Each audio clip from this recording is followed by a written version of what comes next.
last episode, I talked about the worst thing to ever happen to the martial arts, which is discussion forums. But I also mentioned that the internet has been a net positive for the martial arts world, and I truly believe that. And a big part of that net positive comes from social media.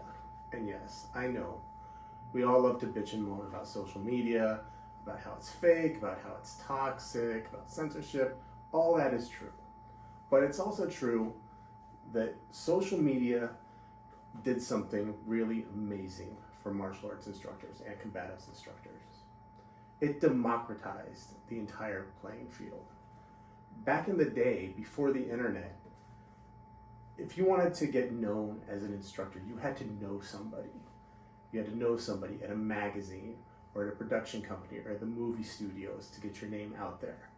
The internet changed all that. Now you had a chance to succeed based on merit. All you had to do was have the nerve to put yourself out there and take the abuse. And the abuse is unavoidable. And that's really what I want to talk about today is internet trolls. What motivates them, the different kind of trolls, how to deal with them, and how to approach social media with the right mindset. So I'll start by saying I've long since stopped caring what trolls think. It doesn't faze me at all. And I'm going to open by telling you exactly how I achieved that mindset so you can achieve it too if dealing with trolls is something that tends to irritate you or get under your skin. Back in the day, when I first started putting videos up, I could get 20 people telling me, this is great, this is awesome, keep going, I love this. And I could have one person who said, man, this sucks. And that one bad comment would stay with me for days, sometimes weeks. It would make me doubt myself, and it would really linger. Two things got me to let go of that. The first is I started going to the pages of people leaving those comments. And over 95% of them were doing it from private pages or pages that had no content posted. And I thought, wow, why do I care what these people think if they don't even have the balls to put themselves out there to be judged? Even the ones that did have content, they almost always sucked.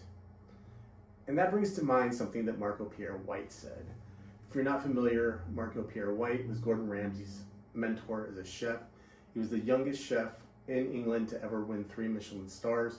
He was also the first chef to ever give his Michelin stars back and say, I don't want them.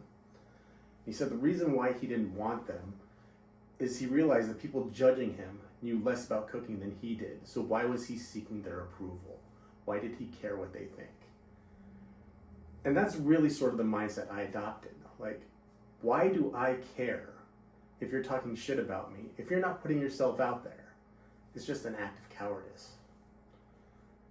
But the big one, what really got me to change my mindset, was one day I was looking at some vintage footage of Bruce Lee on YouTube, and I started going through the comments.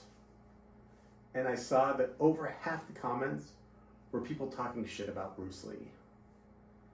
And I thought to myself, if Bruce Lee, one of the most talented and influential martial artists who's ever lived, can't get universal love from the martial arts community, then who the fuck am I to expect it? And once I had that realization, I just instantly stopped caring. And ever since then, it's never bothered me when someone talks shit. So now, let's talk about what motivates trolls, because they're not all the same. Some trolls are just anarchists. They just enjoy the drama. They just want to put themselves out there, talk shit, get people riled up, then sit back and enjoy the shitstorm. They're probably the most harmless kind of trolls at the end of the day, the least nefarious. They're just having fun with it, being a dick. The next type is sort of the incel type. They're the type who are doing it out of bitterness or jealousy. Either they don't have the nerve to put themselves out there, or they did, they took some hits, stung a little bit too much, and they stopped trying. And they resent anyone who's actually doing what they wish they had the ability to do. it comes from a place of pettiness. To them, they would rather tear others down than build themselves up.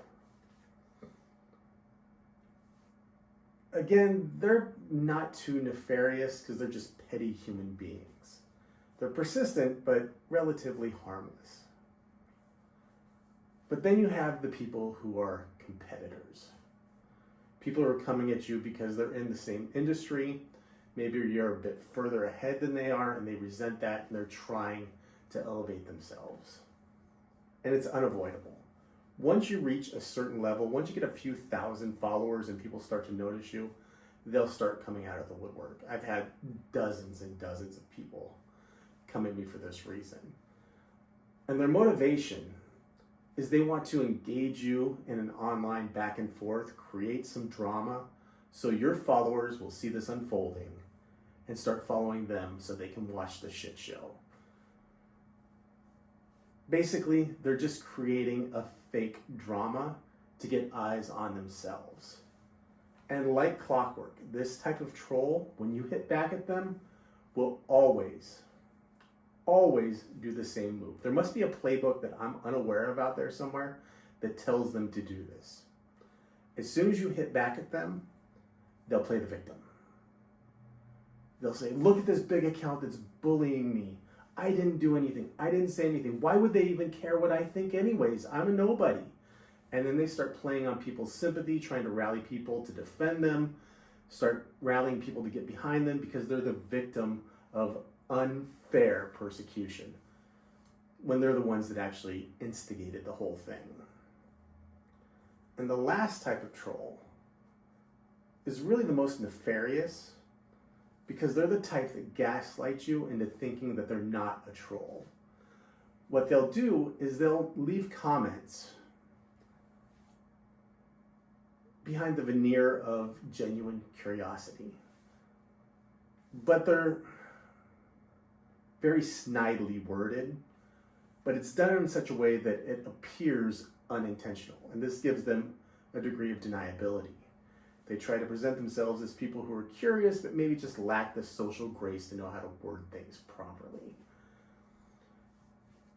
And no matter how much you engage with them and talk to them and explain things to them, no matter how many other people engage and try and explain things to them, no matter how many times people say you're right and they're wrong, they will never give an inch. They'll just keep it going.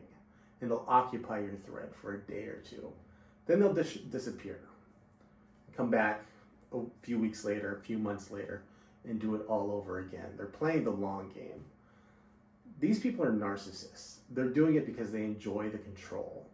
They enjoy knowing what they're doing and making everyone else oblivious to it. And it can be hard to out them because you might genuinely think, well, this guy's just an idiot. He just has no social grace. He doesn't know how to word things. Maybe I should take it easy on him and give him a pass. And that person keeps coming back and doing the same shit. You see their name popping up and you go, oh, fuck, here we go again. It's this idiot. But I'll tell you how to out this type of person, and it works every time. I've become a master of it. When you sense you're dealing with that kind of person, when they pop back up, don't respond to anything they say. If someone does respond, delete that comment, message the person who responded, and say, look, this guy's trying to get people riled up. At least I suspect that's what it is. I want to leave him alone and see what he does. So don't comment on this. Let's see what he does. And people will understand that. They'll say, okay, let's do that.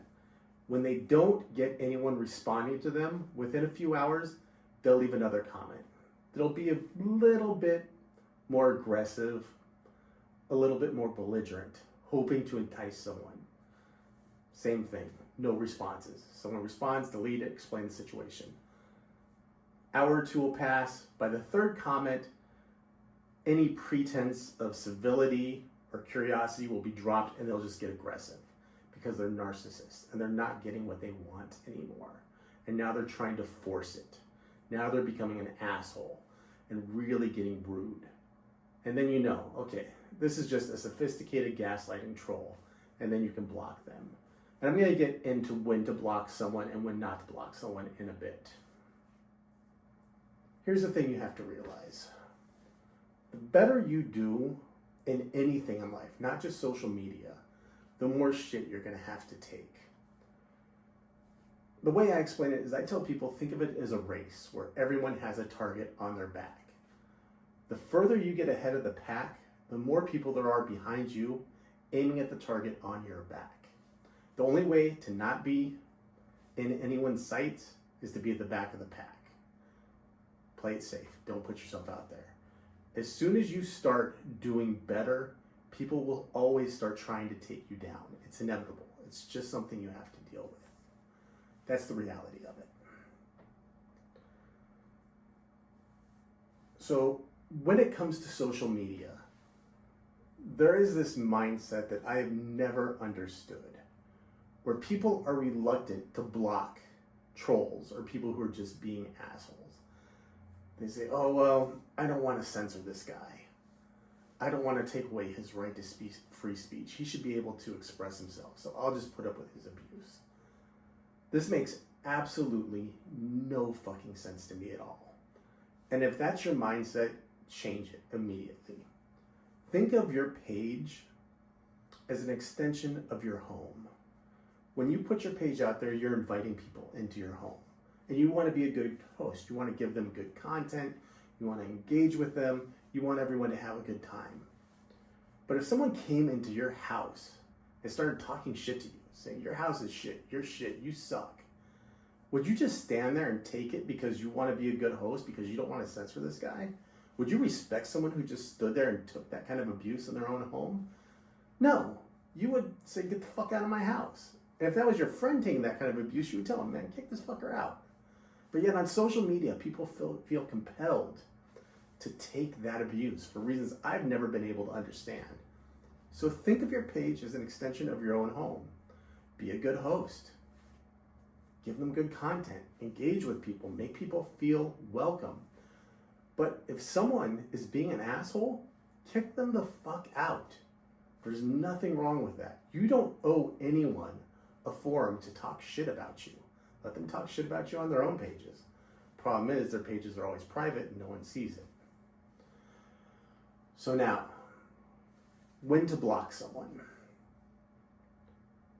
If someone just words something poorly in a way that's going to antagonize people, you don't need to block them. What I will do in that situation is I'll delete the comment, but I'll message them and say, hey man, the way you worded this, I think it's going to get people riled up. It's not going to be constructive. There isn't going to be a good dialogue that comes from this.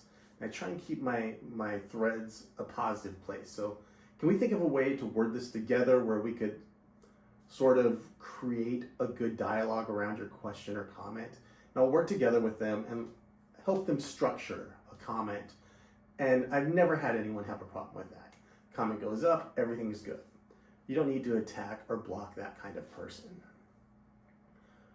But if someone is intentionally being antagonistic, if they approach you in a rude way, if they make a rude comment on your page about your content, about you, about anything, if they come on your page talking shit, anything you don't like, even if it just rubs you the wrong way, delete the comment and block them. Once you do this a few times, I promise you, you will forget that person existed within minutes. And you might have 2 days later, someone says, why'd you block my friend? Or why'd you block this guy? Or someone might actually email you and say, hey man, why'd you block me? Because I was talking shit. And I will honestly tell them, I honestly don't remember who you were. And it's the truth. You don't even need to finish reading the comment in a situation like that.